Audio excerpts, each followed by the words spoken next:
As the largest country in the world by land area, Russia has around 65% of its territory covered by permafrost, making agriculture here one of the harshest challenges on Earth. Yet from a farming system that once seemed locked beneath ice, Russia still generates around 100 billion USD in agricultural value each year, turning extreme cold into an advantage and transforming snow and frost into food. So what is the secret that allows Russia to overcome its brutal climate and become a global agricultural power? In this video, Agriculture Insight will take you across Russia's snow-covered fields, where people race against a short growing season. Awaken frozen land with giant machines.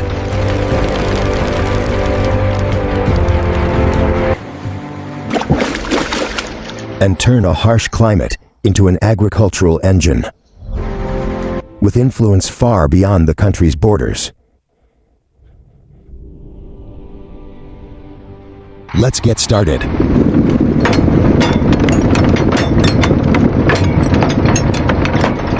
Russian sugar beet farming.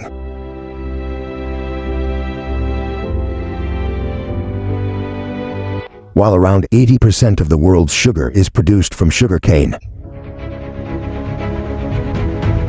most domestic sugar in Russia comes from sugar beet, a temperate crop capable of growing in cold climates,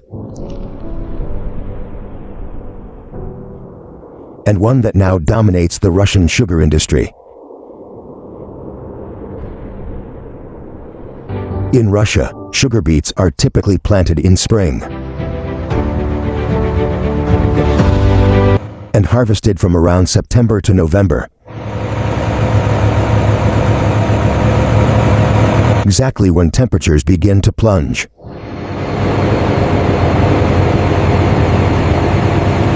Thick fog covers the fields,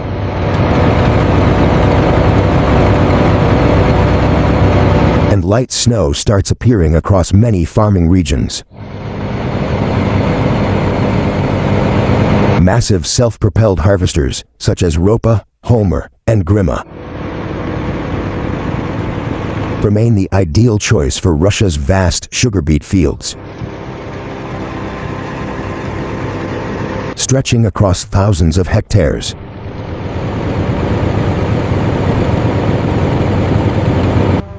Their operating principles are not very different from machines used in the United States or Western Europe. They're capable of cutting leaves, digging up beets, and removing soil, and storing up to 30 tons of sugar beets directly inside the machine. The biggest difference lies in power.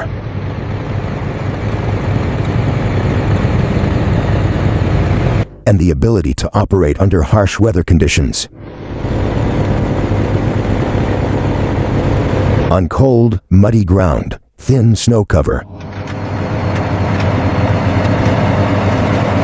and during freezing temperatures below -10 degrees Celsius. The machines require powerful engines, strong traction, and heavy-duty cleaning systems capable of removing wet soil, frozen mud, and snow stuck to the beets.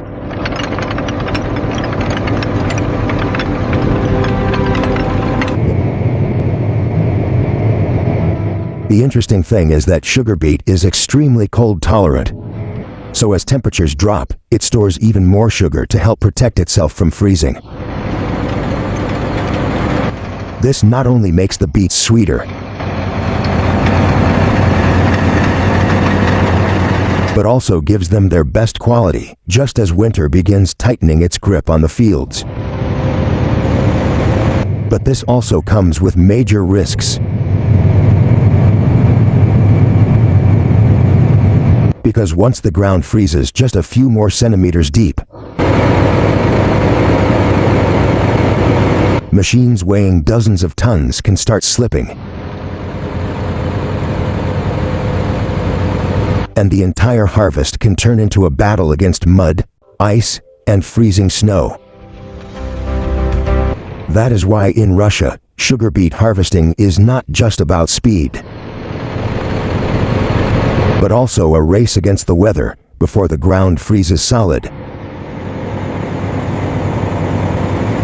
After harvesting, heavy-duty trucks quickly transport the sugar beets to industrial-scale sugar factories.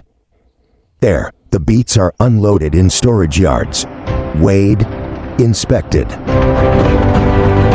cleared of impurities, and washed to remove soil before being sliced into thin strips and sent through extraction, concentration, and crystallization systems to produce refined sugar. Russia's sugar industry is now one of the world's largest sugar beet industries, with factories capable of processing thousands to tens of thousands of tons of beets per day. Using advanced automation, diffusion, vacuum evaporation, and centrifugal crystallization technologies. As a result, Russia not only meets most of its domestic sugar demand, but is also gradually expanding exports to many neighboring markets. Russian reindeer farming.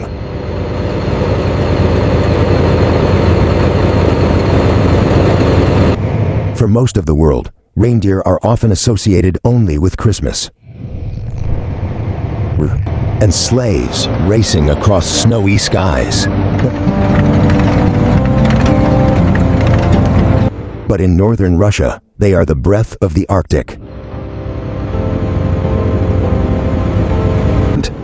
where tens of thousands of indigenous people still depend on these animals to survive cold that can drop to minus 40 degrees Celsius. In an environment where winter lasts for months and vegetation almost disappears beneath the snow, reindeer survive by using their wide hooves to dig through the frozen surface in search of lichen, moss, dry grass, and low willow shrubs that still hold nutrients. On reindeer farms, herders do not simply move the animals across natural grazing grounds. They also provide hay during periods when ice and snow become too thick, making the food beneath the surface difficult to reach. From a traditional livelihood, reindeer have now become a mobile gold mine for winter tourism in the Russian Arctic.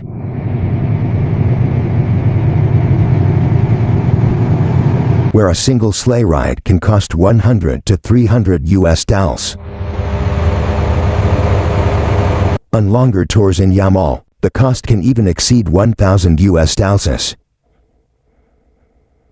For several days living with reindeer herders, showing that these chickens are not only valuable for survival, but are also creating a significant source of income.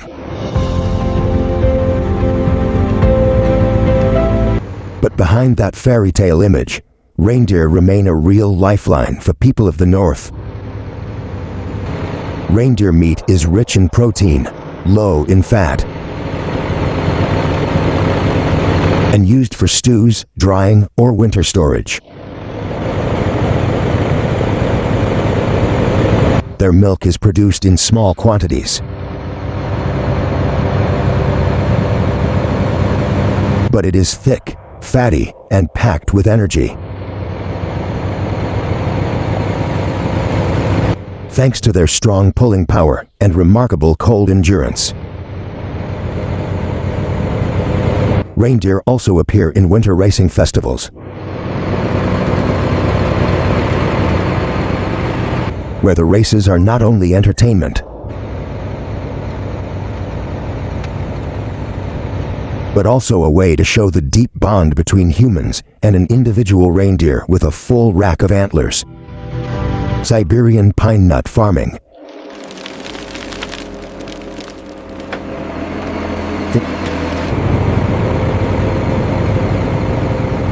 Russia is not only the world's kingdom of ice, but also the birthplace of some of the planet's most valuable foods.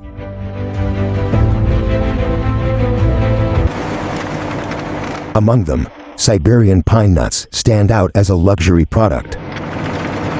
Tiny yet extremely expensive, sought after worldwide,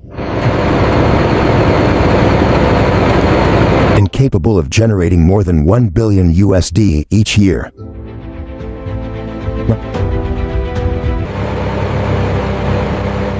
When people think of pine nuts, many usually imagine Christmas trees. But Siberian pine nuts come from giant cedar pine trees. Deep inside the taiga forests, where winter temperatures can drop below -50 degrees Celsius. In the past, harvesters had to climb tree trunks nearly 40 meters tall in freezing winds to collect each pine cone filled with precious pine nuts. But today, massive hydraulic gripping machines are gradually replacing human labor. The steel clamps lock tightly onto the tree trunk, creating violent tremors like a mini earthquake.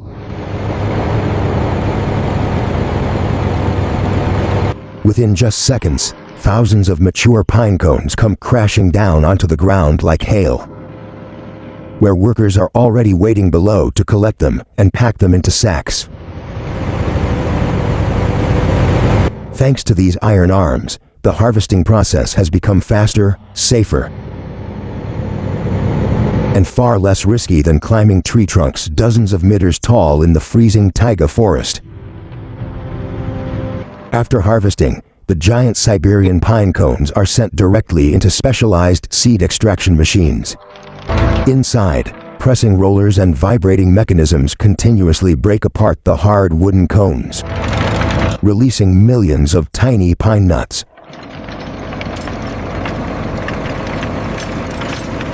From there, the nuts are filtered using powerful air fans to remove shell fragments, dry leaves, and impurities. Then dried at low temperatures to reduce moisture, prevent mold, and preserve their natural oils. Afterward, they pass through pressure shelling machines that crack the hard outer shell while keeping the delicate kernel inside intact.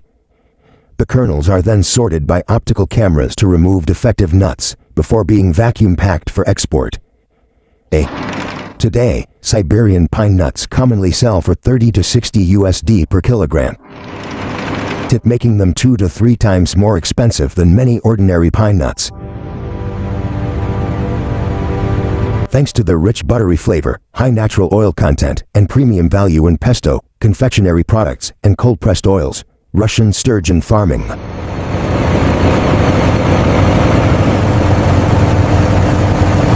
Once a cheap food eaten by prisoners and the poor in Russia,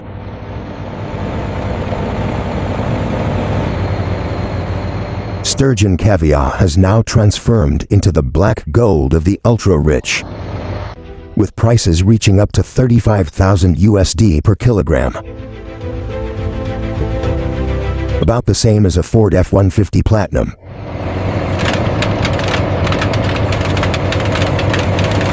In that world of luxury, beluga caviar from the Caspian Sea is considered the most prestigious symbol, famous for its large eggs, smooth, buttery flavor, and almost legendary scarcity. But to create those tiny eggs, the process begins with a journey that lasts for many years. First, the healthiest sturgeons are selected to produce high-quality young fish. The eggs are fertilized in clean water, then moved into systems that continuously control oxygen, temperature, and water flow. The young Russian sturgeon are raised through each stage of development before they are strong enough to be moved into large outdoor ponds, where specialized vehicles spread feed along the banks, while farmers monitor each school of fish like a living investment.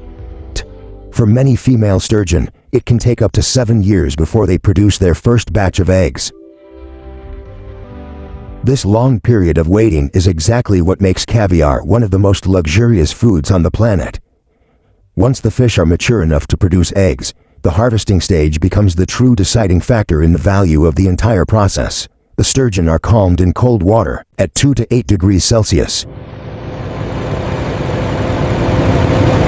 Then technicians make a short incision along the lower belly to remove the roe sac. This is an extremely delicate stage because the roe sac is soft and easily damaged. Just one wrong movement can crush the eggs, reduce their shine, and cause an entire batch of caviar to lose value. Immediately after being removed from the fish, the roe sac is handled gently through a steel sieve. So each egg separates from the soft membrane. The eggs are then washed with cold water to remove impurities before going through inspection. Only when the entire batch meets quality standards is salt added at an extremely precise ratio.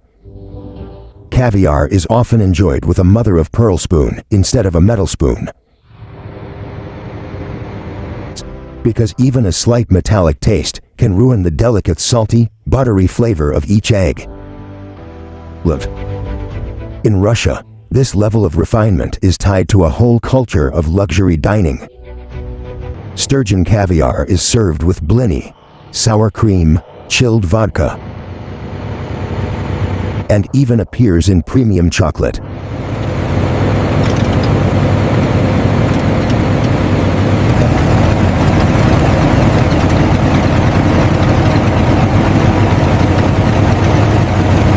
On the Kamchatka Peninsula, one of the most dramatic migrations on Earth takes place every summer, as millions of sockeye salmon surge upstream through powerful currents to return to the place where they were born.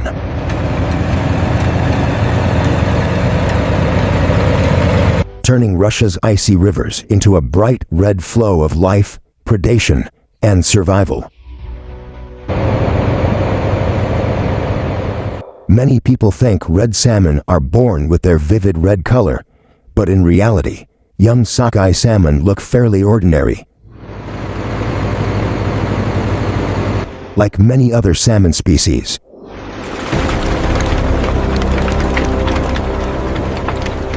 they hatch in cold rivers, grow in the ocean, and accumulate natural pigments from their food. Only when they return to freshwater to spawn do their bodies turn deep red, and their heads shift to green, creating a spectacular transformation, as if they had become an entirely different fish. Here, the females use their tails to dig nests in the gravel riverbed to lay eggs. The males fertilize them directly in the oxygen-rich water. And after several weeks to several months, the eggs hatch into young fish that survive on their yolk sacs. But the journey home for sockeye salmon has never been a peaceful migration.